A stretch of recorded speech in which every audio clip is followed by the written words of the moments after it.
states have done a very good job at commemorating the sesquicentennial, but there does not seem to be a similar effort on the part of the federal government. Why is that so? And that seems to be fairly consistent because it wasn't there either in 1963. So what do we attribute that lack of interest from here? Well, one thing is money.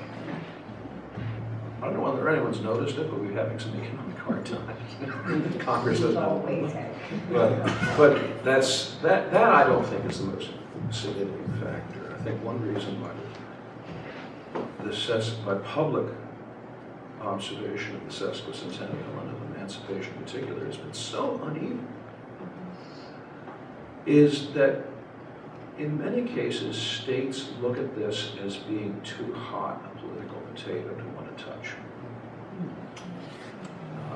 That it's so easy to put a foot down wrong completely and fire. So rather than try to deal with it at all, they just, let's not do anything. Which is, it's the cowardly politician's way out of dealing with problems. Now, let's ignore it and it'll go away.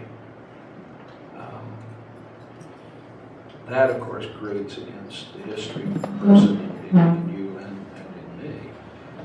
History people we can be very nasty. You know, we go around peering over dead people's shoulders, reading their private mail. You know, it's kind of voyeurism. And we keep dragging up these things from the past that other people would prefer not to confront. And we keep bringing them up and saying, you know, we can deal with this properly. And that is something that politicians do not appreciate in us. So they would prefer not to ignite any problems. They saw the problems that were ignited by the mishandling of the centennial in 1960 to 65, and boy, did they botch that one. But now, it's like Martin Luther's example of the drunken man who falls off one side of the donkey, gets up, and then falls off the other side.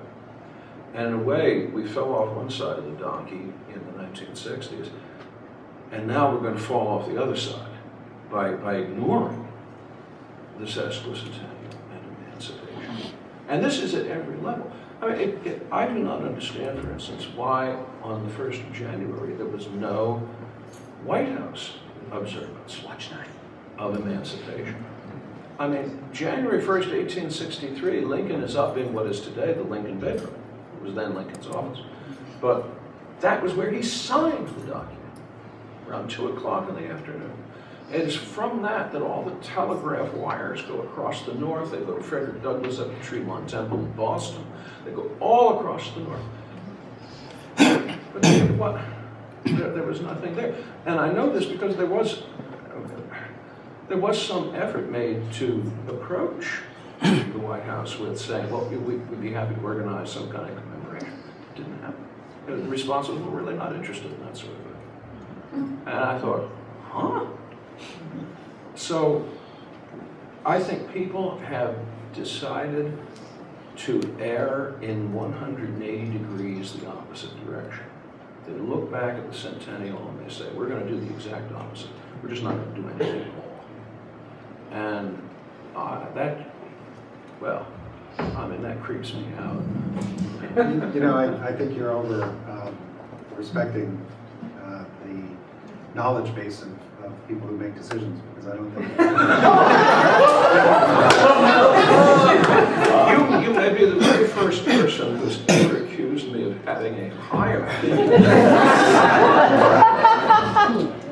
You know, I think that You're brave. well, I am a diplomat, so that's a circumlocation. You know, I think that what people in the administration are, I think, very aware of from 50 years ago is more what Dr. King said about the Emancipation Proclamation, et cetera, as a blank check never having been cashed.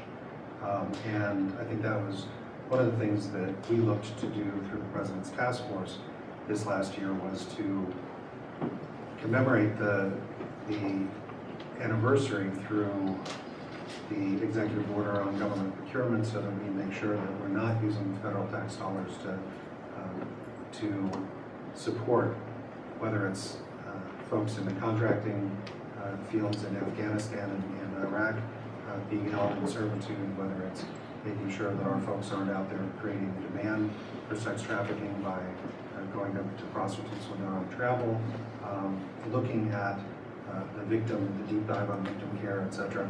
Really looking at it from a perspective of what can we do from a policy perspective in this 150th anniversary year. And I think that it would have been nice if we had done that plus had something on Tuesday. But I think that the bandwidth for a policy response was greater than the bandwidth for a symbolic response.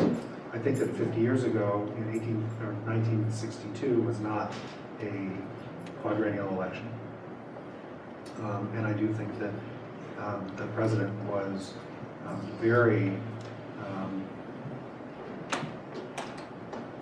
well thought out when he chose to use one of the mornings only 5 weeks out from his election to talk about modern slavery, knowing that it could be, if not handled well, could be a very explosive circumstance at a time when, in the modern era, everyone wants to micromanage every word that gets said, especially in the 8 weeks going up to the election.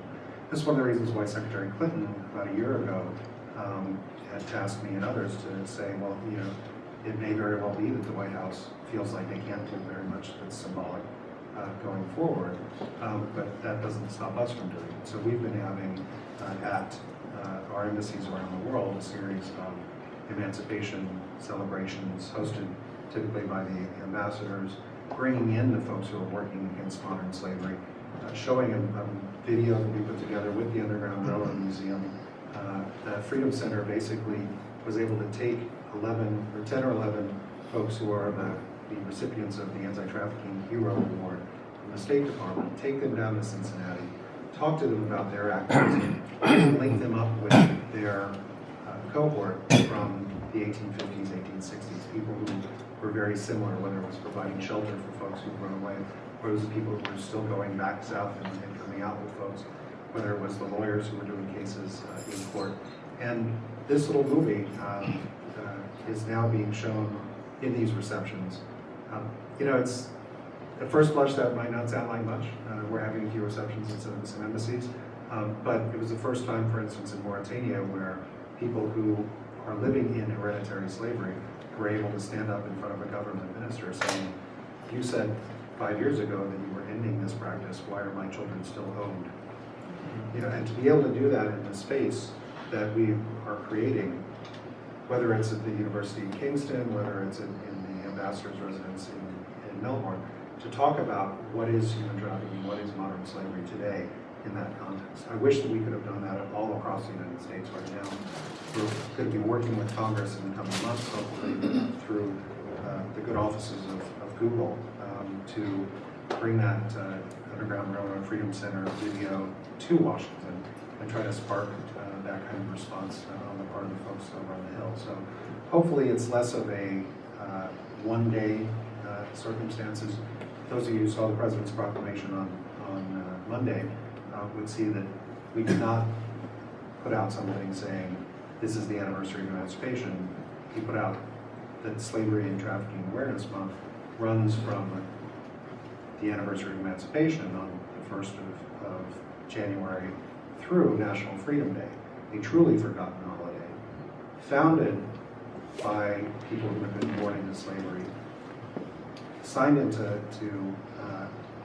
reality by President Truman, knowing that that generation was truly passing through Europe, and largely forgotten. Philadelphia-based initiative by a man who went from being a slave child to a university professor and one of the first African-American bankers in the United States, as well as having distinguished service in the U.S. Army. And I think that that's one of the things that we can do going forward. Who was it? You told us all about him, but who was it? You know, I can't recall his name off the top of my head.